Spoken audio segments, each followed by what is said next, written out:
Bendiciones, hermanos y amigos, listos para continuar con nuestra serie de Reino y Pacto. Dios les bendiga. Estamos listos para continuar con nuestro estudio semanal. Gloria al Señor. Estamos viendo al rey David. Gloria al Señor. El ungido de Dios. Vamos a orar y al final estaremos orando por las peticiones, pero vamos a orar para dar principio a este estudio en el cual estaremos comenzando. Padre, te adoramos, te glorificamos y te bendecimos. Venimos a ti con un corazón contrito y humillado, reconociendo nuestra necesidad de ti. Señor, lávanos con tu sangre, limpia nuestra mente y nuestro corazón. Ayúdanos a estar receptivos, Señor, y examina nuestros corazones y examina nuestros caminos, Señor, para caminar en obediencia y en santidad delante de ti. Señor, reconocemos que sin ti nada podemos hacer, pero todo lo podemos en Cristo, que es nuestra fortaleza. Por lo tanto, apelamos a tu gracia, a tu favor, a tu bondad, a tu misericordia, Señor, ya que separados de ti nada podemos hacer. Extiende tu mano para que haya salvación, sanidad y restauración en el nombre poderoso de Cristo Jesús. Amén. Gloria al Señor. Aleluya. Gloria a Dios. El día de hoy estaremos hablando el pecado del ungido, cómo David falló. Y hay varias maneras de pecar, de fallar. La Biblia nos dice en el libro de Proverbios que antes de la caída viene la altivez, y antes del quebrantamiento es la soberbia. Y la Biblia nos da muchos ejemplos de hombres de Dios, ungidos de Dios, que pecaron, pero vamos a ver cómo David falló, cómo David resbaló, cómo David, aleluya, se confió en el pecado de confianza. Gloria al Señor. Vamos a ver en el libro de Segunda de Samuel, capítulo 11, versículo 2 al 5, dice la palabra del Señor. Y sucedió un día, al caer la tarde, que se levantó David de su lecho y se paseaba sobre el terrado de la casa real, y vio desde el terrado a una mujer que se estaba bañando, la cual era muy hermosa. Envió David a preguntar por aquella mujer, y le dijeron: aquella es Betsabé, hija de Eliam, mujer de Urías Eteo. Y David envió mensajeros y la tomó, y vino a él, y él durmió con ella. Luego ella se purificó de su inmundicia y se volvió a su casa. Y concibió la mujer y envió a hacerlo saber a David, diciendo: estoy encinta. Era un tiempo de guerra, posiblemente el verano. Pero el ungido se quedó en su palacio en Jerusalén, mientras que Joab y sus siervos derrotaban a los amonitas. Una tarde el ungido vio a una hermosa mujer bañándose en la terraza, esposa de uno de sus siervos, Urías Eteo. El ungido trató de encubrir su pecado dejándola embarazada, dándole a Urías Eteo licencia del ejército para visitar a su esposa. Quiso cubrir, quiso tapar el pecado que había hecho, pero esto también le falló. Vemos también una carta a Joab, su sobrino y comandante del ejército israelita, y pidió que pusiera en una posición de mucho peligro a Urías, esperando que sucediera que Urías muriera. Pero el mensajero, en un diálogo y un simulacro ya planificado, el rey sería informado de la muerte de Urías Eteo. Después de que Betsabé guardó el luto por su marido, el rey la hizo su mujer. El capítulo termina en el verso 26 diciendo: mas esto que David había hecho fue desagradable ante los ojos de Jehová. Aparentemente David, lo que él había hecho, quiso tapar, quiso encubrir su falta, pero Dios, que todo lo ve, el Roí, el Dios que todo lo ve, estaba viendo lo que David había hecho.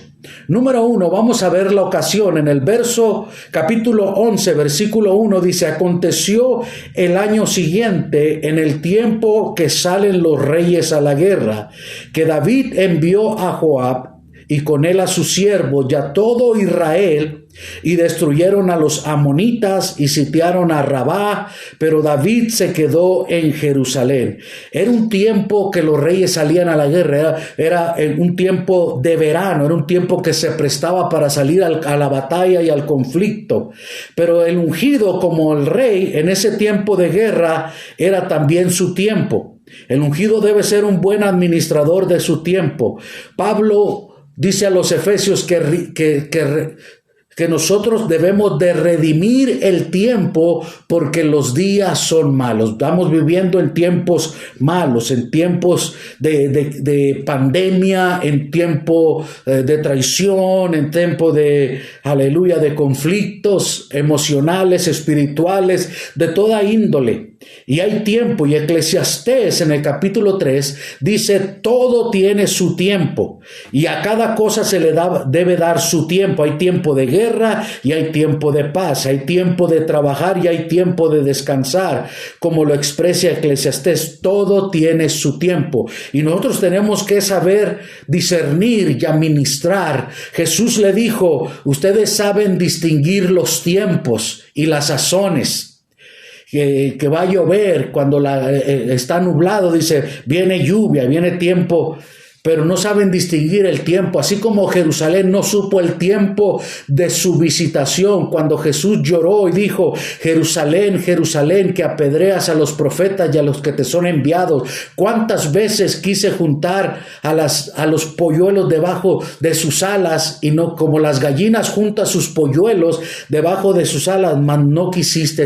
En el tiempo de tu visitación no quisiste la visitación de Dios. Había un tiempo de visitación, pero ellos rechazaron la visitación, y nosotros tenemos que administrar el tiempo y las sazones. El tiempo bien administrado puede ser el mejor aliado del ungido, pero mal administrado puede ser un tremendo enemigo. En otras palabras, el tiempo sigue su curso, no se detiene, pero cómo lo usamos y cómo lo administramos puede ser nuestro aliado o puede ser nuestro enemigo. A veces cuando enfrentamos situaciones, tenemos que enfrentarlas y rápidamente, aleluya, buscarle la manera de cómo salir adelante. Pero a veces dejamos que se acumule y después el tiempo nos pasa factura. Dejemos que el tiempo sea nuestro amigo y no nuestro enemigo. David delegó a Joab y a sus siervos la dirección del ejército de Israel en la guerra. Esa no era una guerra para ser delegada a otro. El ungido delegó en Joab lo que le tocaba hacer. Hay cosas que nosotros debemos de hacer. Por eso Pablo a los Gálatas dice, cada quien llevará su carga. Pablo en el mismo capítulo dice, llevemos las cargas los unos de los otros, pero también cada quien llevará su carga. Yo soy responsable de mi alma, yo soy responsable de mi vida de oración, yo soy responsable de mi vida. No dependo de la iglesia. La iglesia es la coinonía, la comunión, el compañerismo. Pero, aleluya, yo tengo que depender de Dios. Mi vida espiritual depende de mí y de Dios únicamente. No depende de una congregación o de un ministro. El ministro está para ser de bendición y enriquecer mi vida. Gloria al Señor, y juntos poder alabar al Señor. Pero si yo no tengo una vida de alabanza, yo no tengo una vida de oración y una vida de adoración personal, aleluya, de nada sirve que yo vaya a una iglesia por más ungida que esté. Cada quien tiene que ser responsable de su vida espiritual. Yo soy responsable por mi vida, mis hijos es responsable mi esposa es responsable por su vida espiritual. Hay cosas que no le podemos delegar a otros que la lleven por nosotros. A pesar de todo, los amonitas fueron derrotados y la ciudad de Rabá sitiada. El éxito no siempre es señal de que el ungido está activo y cumpliendo con su deber. Aleluya. Aunque Joab derrotó al enemigo, aunque Joab derrotó a los amonitas y sitió Rabá, aleluya, no significa que el ungido el éxito era de él. Era de todo Israel, pero David se quedó en sus laureles, como dice el proverbio popular, aleluya, cría fama y échate a dormir. David, en la ocasión de que tenía que salir a guerra, se quedó y descuidó su vida. Gloria al Señor. Número 2. La persona en el versículo 2 del capítulo 11 dice, y sucedió un día al caer la tarde, que se levantó David de su lecho y se paseaba sobre el terrado de la casa real y vio desde el terrado a una mujer que se estaba bañando, la cual era muy hermosa. Vemos aquí que sucedió un día va a suceder. Por eso Efesios 6:10 dice, vestíos de toda la armadura de Dios, para que cuando llegue el día malo, habiendo resistido firme, aleluya, puede resistir el día malo. Entonces va a haber un día, un momento de descuido. La caída de David, aleluya, fue no su arrogancia, sino su descuido. Se descuidó, tenía que estar en la guerra, tenía que estar peleando. La batalla personal, la batalla espiritual, tu batalla nadie más la puede pelear más que tú mismo. Gloria al Señor. A veces decimos que tú no entiendes por lo que estoy atravesando. No, porque esa es una batalla personal. Esa es una batalla que tú tienes que pelear tú mismo con el adversario y con el enemigo. Pero sucedió un día que al caer la tarde, ya era tarde, y David, en vez de estar relajado haciendo sus quehaceres, dice que se levantó de su lecho. Se la pasó todo el día ahí en la hamaca descansando, y dice que se paseaba sobre el terrado. Los terrados son altos, es en la azotea, estaba en la azotea David. Cuando tú vas a Israel y vas a la ciudad antigua, la ciudad de David, y cuando tú subes a la ciudad de David, tú miras hacia abajo y tú miras las casas y tú miras los lugares, y los baños no estaban cerrados, estaban abiertos, el techo, gloria al Señor. Y David desde la terraza estaba observando hacia abajo y observó a una mujer muy hermosa que se estaba bañando. Qué casualidad que David vio a una mujer hermosa. ¿Qué tal si hubiera sido una mujer fea, una mujer anciana? ¿La hubiera visto quizás? No sabemos, pero dice que en un día muchas cosas pueden suceder. Aleluya. Hay días que hay un dicho popular en México que se dice día de perros. Hay días que parece que todo te sale mal, que parece que te levantaste con el pie izquierdo, que todo te sale mal y dices, ahora fue un día de perros, ahora todo me salió mal. Alabado sea el Señor. Pero vemos que en un día nos puede cambiar. Quizás el día de ayer fue un día bello, un día hermoso, un día de victoria, un día de éxito, pero por eso Jesús dice, basta cada día su propio mal. ¿Por qué? Porque Jesús enseñó en el Padre Nuestro, danos hoy el pan de cada día. Porque el pan de cada día es diferente. El maná era para hoy. Cada día Dios traía maná. Dependencia y confianza en el Señor. Porque en un día, aleluya, el día de mañana puede ser un día malo. El día de mañana puede ser un día, aleluya, en que el adversario se nos eche encima y nos agarre durmiendo, o nos agarre somnolientos, o nos agarre distraídos y nos dé el golpe como a Sansón también. Dice, en un día muchas cosas pueden suceder. Lo que ha costado muchos días de consagración, de experiencia y de aprendizaje, se pueden perder en un día. El testimonio de toda una vida se puede arruinar en un solo día. Fíjese bien, todo el trabajo de años lo podemos echar a perder en un día. Dice, al caer la tarde que se levantó David de su lecho, el ungido estaba durmiendo cuando debería haber estado despierto. Pablo, aleluya, nos enseña, nos dice: despiértate tú que duermes y levántate de los muertos y te alumbrará Cristo. En estos días mucha gente está durmiendo espiritualmente. Muchas veces, en vez de estar buscando al Señor en oración, en escudriñar las Escrituras, en fortalecerse en el Señor, están dormidos y no saben por dónde el enemigo les está golpeando. Ministros ungidos que duermen cuando deben de estar despiertos pueden ser víctimas de situaciones que le pueden hacer daño espiritual. Dice: y se paseaba sobre el terrado de la casa real. No hay nada malo en pasear, en tomarte un tiempo de descanso, pero a veces estamos en el lugar equivocado, en el momento equivocado. Gloria al Señor, a la hora de equivocada, y eso puede ser un desastre personal. Probablemente David se paseaba en el terrado porque ya había visto en el pasado a Betsabé y le estaba dando lugar en su corazón a la tentación, o la estaba buscando con su corazón. No sabemos si David en otra ocasión la Biblia no es específica y dice: David ya la había visto en otra ocasión, David le gustó y por eso volvió a verlo. No hay un patrón que nos enseña. Podemos decir, pero dice aquí: y vio desde el terrado a una mujer que se estaba bañando, la cual era muy hermosa. Hace una aclaración y hace la especificación de qué tipo de mujer era Betsabé. Muy hermosa.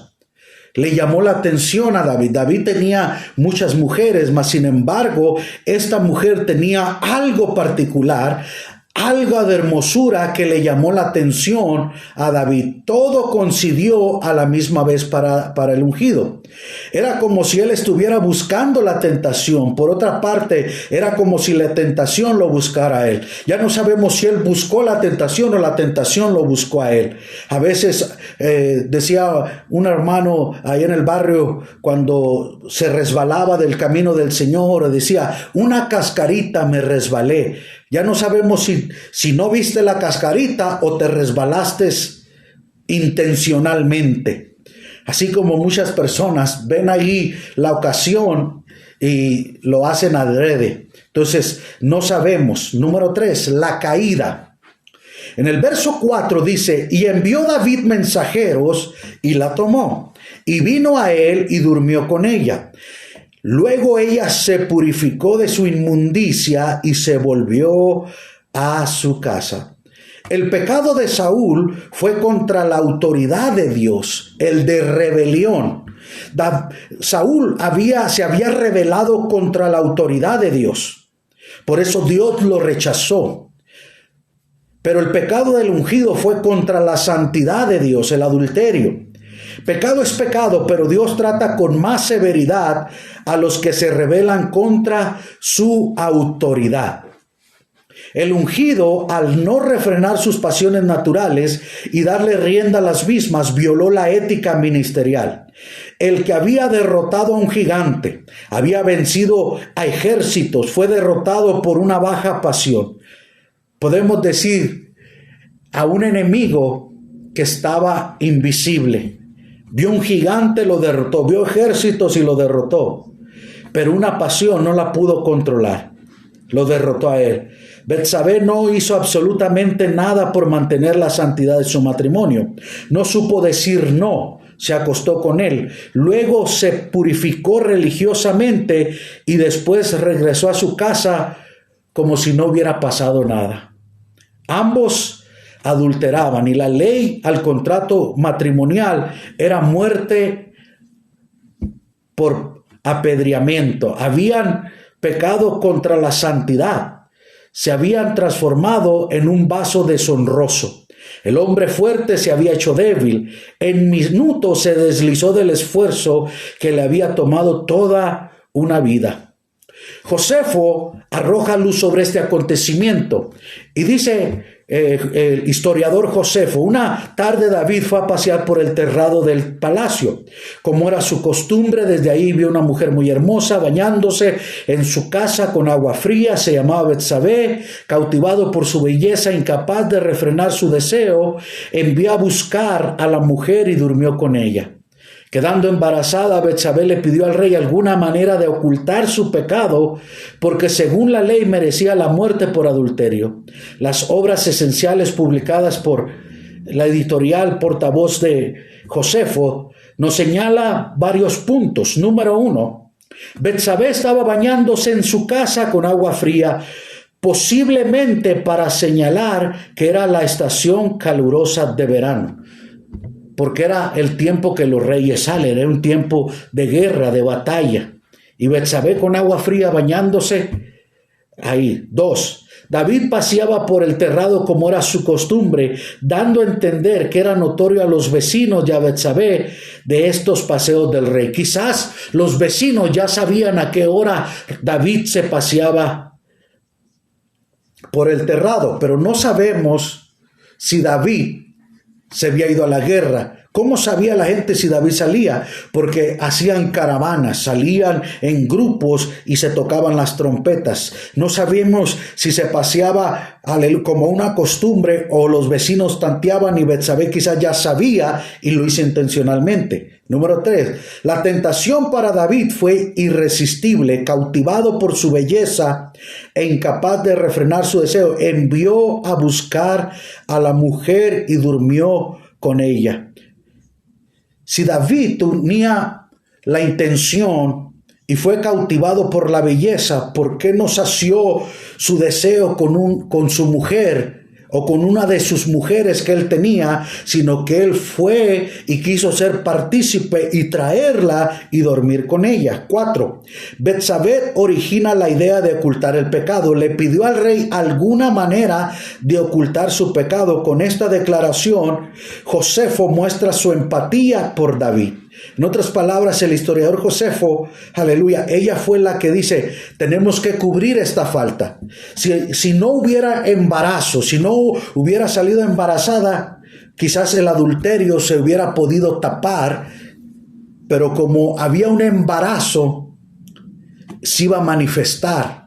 Es como muchas jóvenes o parejas que tienen relaciones y salen embarazadas y se casan simplemente por el embarazo, pero viven vidas infelices, viven infiernos, viven vidas miserables simplemente porque cometieron una falta, cometieron un pecado y quisieron cubrirlo, y los padres obligaron a estos hijos a casarse, y querer tapar el pozo fue peor.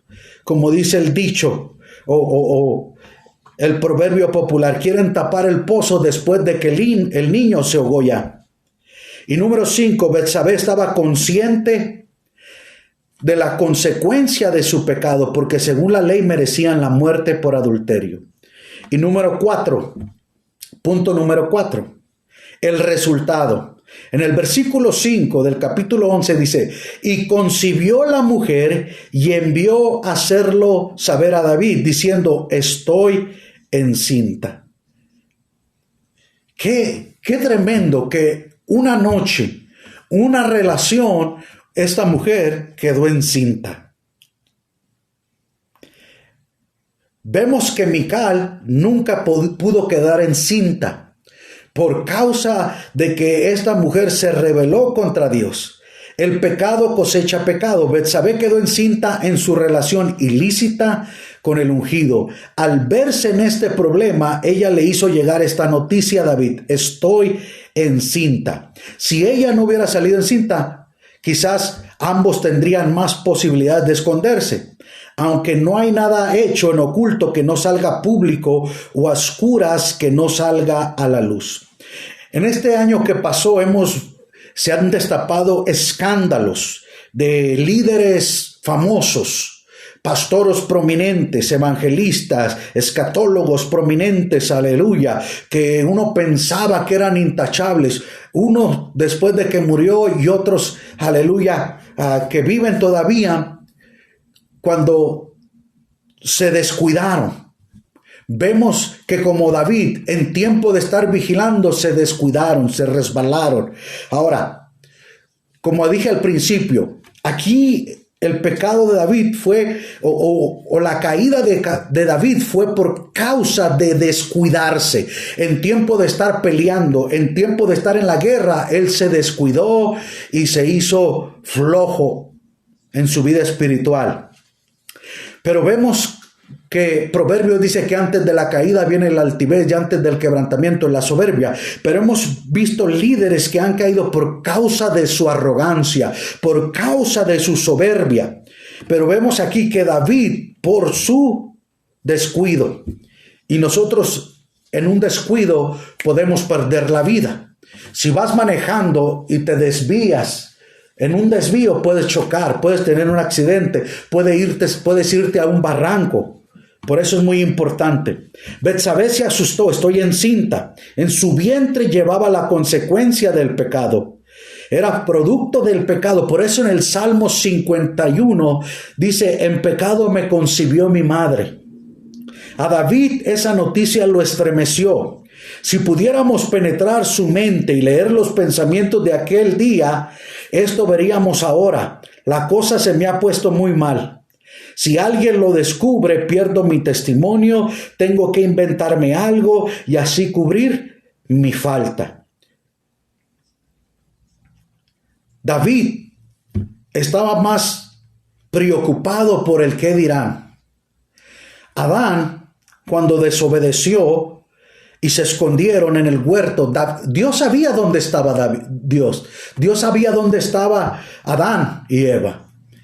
Y cuando viene la voz al huerto y le dice, hombre, ¿dónde estás tú? Le hace una pregunta, como diciendo, ¿dónde estás? Que no te encuentro. Dios sabía dónde estaba, Dios lo había visto. El hombre dijo, tuve miedo y me escondí. Pero el Señor quería que el hombre dijera, Señor, me equivoqué, me resbalé, cometí pecado, te fallé. Porque la Biblia nos enseña, si confesamos nuestros pecados, Él es fiel y justo para perdonarnos y limpiarnos de toda maldad. Lo que el ungido David necesitaba era confesar su pecado y arrepentirse ante Dios. El que encubre sus pecados no prosperará, pero el que lo confiesa y se aparta alcanzará misericordia. La única protección que tenemos es la confesión. Si confesamos, Él es fiel y justo para perdonarnos. El ungido no podía disimular su pecado, tenía que confesarlo, aunque le costara el reino. Pero el ungido no lo haría. Dios tenía que descubrirlo públicamente. Qué triste que Dios nos da tiempo para que nos arrepientamos. Pero el pecado de David no solamente trajo consecuencias mucho más graves. Cuando nosotros no confesamos y vamos cubriendo, se va haciendo la capa cada vez más gruesa y más difícil. Entonces se va haciendo la losa más pesada. Cada vez que nosotros lo vamos cubriendo, se va haciendo más pesado, más pesado, más pesado. Y después es tan pesado que no lo podemos llevar. Por eso el pecado es una carga. Cuando venimos a Cristo, aleluya, Cristo nos hace libres. Por eso Jesús dijo, si el Hijo del Hombre os libertare, seréis verdaderamente libres. Gloria al Señor. Cuando yo vine a Cristo, cuando Cristo me salvó, cuando yo entregué mi vida, me perdonó mis pecados, me sentí libre, me sentía como una pluma, como si una carga fue removida de mi espalda, de mi cuerpo, pero la carga del pecado que llevábamos. Gloria al Señor. Y como creyentes, hay un historial en la Biblia, desde Adán, desde Abraham hasta Moisés. Todos los hombres de Dios cometieron faltas, errores, equivocaciones, pero eso nos enseña que como seres humanos podemos fallar, que no somos infalibles. Por más santo que podamos ser, por más devoción, en un abrir y cerrar de ojos, en un descuido podemos fallar, podemos caer de la gracia. Aleluya. Por eso el apóstol Pablo a los Gálatas dice, aleluya, en el capítulo 3, si alguno es sorprendido en una falta. Vosotros que sois espirituales, restaurarles con espíritu de mansedumbre, considerándote a ti mismo, no sea que tú también caigas en la misma tentación. Cuando nosotros, si somos espirituales y vemos a alguien que falló, a alguien que tropezó, a alguien que cometió pecado, dice, si somos espirituales debemos restaurarle con mansedumbre, poniéndonos en la posición de esa persona. ¿Para qué? Para que si... poniéndonos en su lugar, porque si un día nosotros falláramos, ¿cómo quisiéramos nosotros que nos trataran a nosotros? ¿Con compasión o con misericordia? ¿Qué hizo David cuando Saúl desobedeció a Dios? Cuando Saúl se rebeló contra Dios y se lo puso ahí para que le mochara la cabeza, para que le diera muerte, David dijo, líbreme Jehová de tocar al ungido. David tuvo misericordia de Saúl. Por eso Dios tuvo misericordia de David. Y eso lo vamos a ver en el siguiente miércoles. Vamos a ver el encubrimiento, cómo tapó, cómo encubrió el pecado. La conclusión: en el tiempo de guerra el ungido no se puede quedar inactivo. Estamos viviendo días malos, estamos viviendo tiempos difíciles y no podemos descuidarnos. La Biblia es clara y es específica. Dice, en los postreros días, en los últimos días, el amor de muchos se iba a enfriar. ¿Por qué se iba a enfriar? Porque nos estamos descuidando, estamos dejando de orar, estamos dejando de leer la Biblia, estamos dejando de congregarnos. Cuando nosotros dejamos de pelear por nuestra alma, nos descuidamos y nos volvemos inactivos, entonces somos carne de cañón para el enemigo. Vivimos en tiempos, dice, donde vendrán lobos rapaces que no perdonarán al rebaño ni a la grey. Segundo, la tentación siempre está atractiva de frente, pero es horrible después que se va. Siempre la tentación, el enemigo siempre te presenta la tentación como algo que te atrae. ¿Para qué? Para que, así como el pescador pone una carnada suculenta para el pescado, entonces el pescado cuando ve esa carnada la ve atractiva es cuando la muerde. Y nosotros, el enemigo te presenta una tentación siempre atractiva, pero después que se va es horrible. Después que da su fruto, después que da las consecuencias, entonces hay el lloro y el arrepentimiento. Número 3, el ungido tiene que refrenar sus pasiones naturales. Por eso Pablo aconseja a Timoteo, nadie tenga en poco tu juventud, sino sé ejemplo de buen testimonio, sométete. Gloria al Señor, tus pasiones, gloria al Señor. Y tenemos que someternos, gloria al Señor, al Señor. Por eso el apóstol Pablo dice que el que no puede estar solo, mejor cásese. Es mejor casarse que estarse quemando. Cada quien tenga su propia compañera o su compañero. Gloria al Señor. Y número 4, por más que se quiera, es difícil refrenarse ante el pecado. No hay justo, Romanos 3:10, que no peque. 7 veces cae el justo, pero Jehová se lo levanta. El pecado, estamos al acecho en cualquier momento, en un mal pensamiento, una mal palabra, una palabra maldicha, un momento de enojo. El pecado está a la puerta y rápidamente podemos fallar al Señor. Por eso, así como la mugre el polvo, la tierra se nos pega en el cuerpo, aunque usted no haga nada en todo el día y usted se mete en la noche a bañar, usted mira que el agua sale sucia, porque así se nos pega, así el pecado se nos puede pegar muy fácilmente si nosotros no nos mantenemos siempre alerta, siempre cuidándonos. Por más difícil, aleluya, no hay santo, aleluya, no hay santo, aleluya, por más santo que no pueda pecar. Vamos a fallar como cristianos que somos, pero tenemos que cuidarnos. de no darle al enemigo, no ceder. Hay que mantenernos en la batalla, hay que mantenernos en el frente, no hay que descuidar. Cuida tu salvación, la salvación es personal, la salvación, aleluya, tu vida espiritual depende de ti y de nadie más. Gloria al Señor. Por eso Efesios 6:10 dice, vístete de toda la armadura de Dios, para que cuando llegue el día malo estén firmes contra las acechanzas del enemigo. Hay un día, el día de David, que él resbaló, fue ese día que se paseó como cualquier otros días. Quizás él ya había visto personas que estaban bañando, quizás la ignoró, volteó por otro lado, pero ese día estaba débil. Ese día había un descuido. En ese día David se fue de cabeza del terrado. Gloria al Señor. Vamos a orar. Padre, te adoramos, te glorificamos y te bendecimos. Venimos a ti con un corazón contrito y humillado, reconociendo, Señor, que sin ti nada podemos hacer. Reconocemos, Señor, nuestra incapacidad. Reconocemos, Señor, nuestra insuficiencia. Reconocemos que sin ti nada podemos hacer, que no hay fuerzas, como dijo Josafat. Nuestras luchas, nuestros adversarios, nuestros enemigos son demasiado contra nosotros, pero Señor, sabemos que no estamos solos, sabemos que tú estás con nosotros para ayudarnos.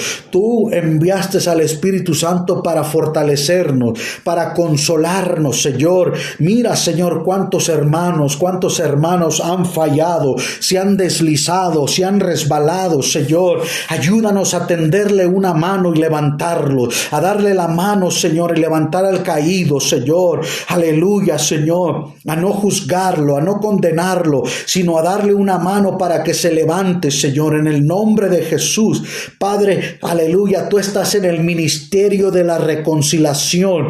Tú nos encargaste en el libro, aleluya, de Romanos, nos has dado el ministerio de la reconciliación, de que reconciliemos al hombre contigo. Todo cristiano, todo creyente tiene el ministerio de la reconciliación, de reconciliar al hombre con Dios. Por lo tanto, Señor, ayúdanos a ser instrumentos, ayúdanos a ser vasos para tu honra y para tu gloria, para restaurar, para reconciliar a aquel que se ha apartado, aquel que se ha separado, aquel que ha caído, que se levante en el nombre de Jesús. Señor, aquel que se cayó, aleluya, Señor, de la terraza, aquel que se cayó, Señor, del terrado, Señor, y se descalabró y se golpeó y se sangró. Padre, que tú le perdones, que tú le sanes, que tú le restaures en el nombre de Jesús de Nazaret. Señor, extiende tu mano, que tu bálsamo venga a traer sanidad. Señor, algunos, Señor, han caído, Señor, y están tan heridos y están tan golpeados, así como, aleluya, el hombre, aleluya, Señor, aleluya, el samaritano vio a aquel hombre que fue golpeado, que fue saqueado por ladrones, aleluya, herido y dejado casi muerto. Así hay hombres y mujeres, hermanos, que han sido asaltados por el enemigo, han sido golpeados, Señor, aleluya, por su falta, por su desobediencia, por su rebelión, por su pecado, Señor. Pero, Señor, como ayúdanos a ser buen samaritano y restaurarlos y darles las heridas y ungirles con aceite, Señor, y que tú los restaures y los sanes en el nombre de Jesús de Nazaret. Padre, extiende tu mano en el nombre de Jesús de Nazaret. Padre, oramos, Señor, para que tú traigas salvación y sanidad. Señor, glorifícate, Señor. Oramos por la familia Genoveva, Señor, por toda su familia, por Juanita, Señor. La ponemos en tus manos, Señor. Aleluya. Nuestras vidas te pertenecen, Señor.